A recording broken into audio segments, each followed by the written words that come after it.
Probably some of the most interesting things in this format have been the oddities that you end up seeing. Make sure you guys smash the living crap out of that subscribe button so you guys don't miss out on more honest content. Your top 16 for this regional is actually very interesting because Rescue Ace is your highest represented deck out here, which tells me quite a lot about this format out here, where Rescue Ace is just such a strong competitor. Even, we're heading on into the stronger half of the Fire era here, where you're going to see more and more of, people switching over to Fire Kings, because Populous just makes the end boards a lot better. But a lot more people really strongly believe in the end boards that, Rescue Ace tends to, and I mean, this also gives you a chance to, include the Fire King Rescue Ace decks that are using that splash package for the more defensive side of things to allow you the chance to kind of set on up here and have relatively strong finishes. Now, with that being said, our second most represented deck out of this top 16 is actually Purely.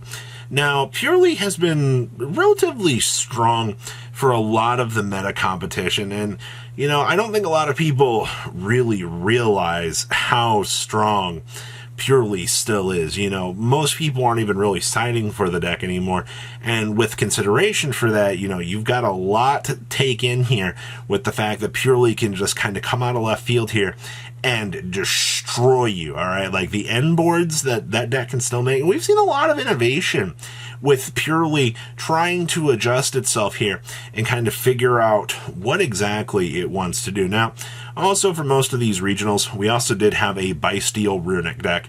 The Bysteel Runic stuff, basically whatever combination of changes that people have made from Joshua Schmidt's original build have been kind of adjusting here. Now, we only had one Fire King in this top cut, and it ended up winning the event, which is kind of crazy to me that Fire King had such a strong push here, which is really good. We also had one Manadeum. You gotta love field spell rotation combo the deck out here as we continue to see that, this deck rotates massively through all of this. We also had a Labyrinth deck. Transaction Rollback's about to change those numbers up very nicely. And then we also had Power of Centurion. Tyr also made a special showing. We also had Hero. Now, it was actually kind of crazy to see that Hero actually did well, but I mean, it's a top 16 finish. It's not that unheard of. And we also had a Vanquished Soul out here as well. So, I mean, your top 16, very, very strong to see this. Now, as we shift on into your top 8 here, we had 3 Rescue Ace decks. Of the 5 from the top 16, all of those Ace decks were able to kind of fold on in here and still play a very, very crazy game for the top cut. We also still have our one Fire King deck, which I said ended up winning the regional, which is pretty impressive at the end of the day. We also had a Sprite deck. Not too surprised to see the craziness that is Sprite still kind of sitting here at the table, depending on which combination of things. We did see some Sprite Purely builds starting to kind of show up a little bit more as of late, which has been interesting to see. We also had a Labyrinth deck, which I mentioned. We also had our Tyr, and we also had Vanquished Soul. Yes, Vanquished Soul was in the top 8 of this format. Overall, I mean, this event, very, very strong. All right, as we're pulling through the last of this era here, as we begin the stages of power creep, I think that it's good to send off the good diversity that we had as we shift on in to better results. Let's take a look at these deck lists. Our event here was none other than the Fire King, good stuff, and of course, in real TCG fashion out here, you always got to have the triple Fenrir. All right, we're always going to be packing these cards in here and making sure that, we can see the power that these cards kind of give the board control. I also see that, of course, the Snake Eyes package, as per usual, one Diabellstar with the triple Wanted. Yeah, that has not changed. And we're still on a 2-2 split between Fire King Island and the 2 Fire King Sanctuary, which is pretty normal. Now, keep in mind, I do see that we are playing one Rangbali down here, and of course, I mean, the rest of the side deck, Pankratops has been incredibly standard. You have the Ghost Spells, which has been a MVP of this format. We have seen so many people out here playing this. Like, it's actually kind of crazy. And of course, good old Croissant Designator actually wrapping up your Fire King. Interesting, good stuff. Not too bad. All right, what else we got back here? Our hero list. Now, this is actually really cool to see. You know, a lot of this hero stuff, you have a lot of decision trees to make in the way that you're attempting to try to play this deck, but we have no droplets in the main deck, actually no droplets, period. We're relying more towards the hand trap side of the equation here to kind of help and balance things out, which is actually pretty good. I also see, of course, maximizing on the good cards.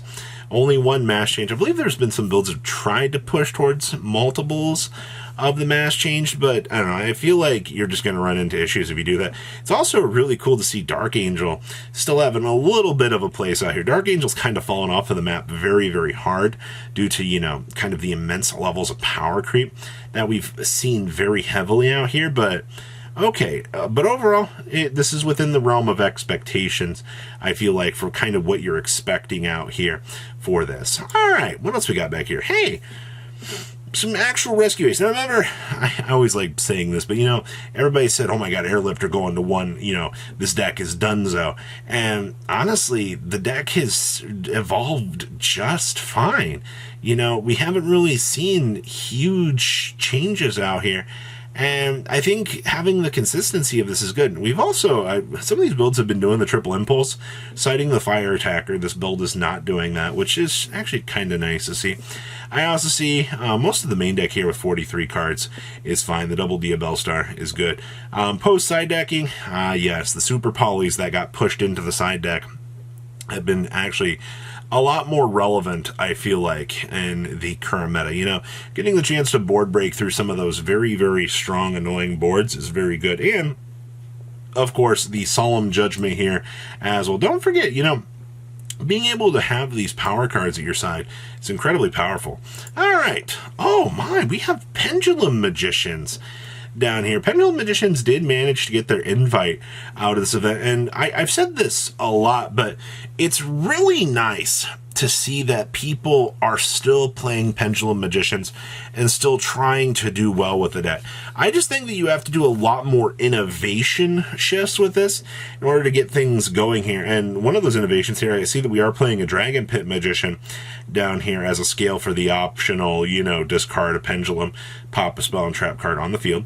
And then, of course, this deck has access to the Secret Village lock. Do not underestimate, you know, being able to roll through a secret village here on your opponent. Like, if your opponent cannot recover actually from, you know, being soft locked by this, and it's not like, you know, your Exceed the Pendulum and, you know, Beyond the Pendulum here are not spellcasters.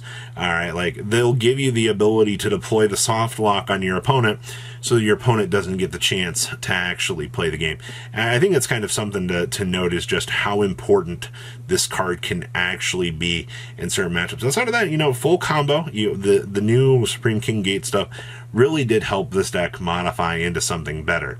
Next up here, we actually have Kashtira. Now, I do want to say out here that we have seen a great amount of Kashtira, actually. Like, so many people believe in this deck right now.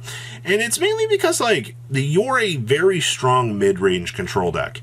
Alright, the things that this deck can actually do because of Fenrir and Unicorn is actually kind of crazy. Now, one thing I like about this build, even though this build did miss its invite out here, they were trying some very saucy things. I mean, you have one book, one econ, one droplet.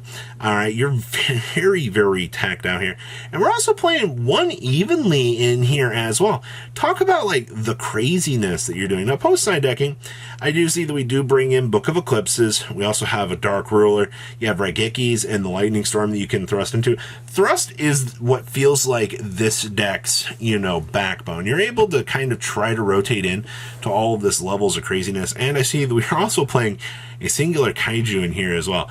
Talk about tacked out options here to see what you can actually do for a meta. So overall, not too bad of a breakdown. I'm happy to see good things happening. And yes, that is a Titanic Moth. And yes, that is actually Ching Ying and Ruddy Rose seeing some play here. Leave a comment down below. Tell me what you guys think, and I'll see your beautiful faces back here later in the day, guys. Peace. patrons. Thank you.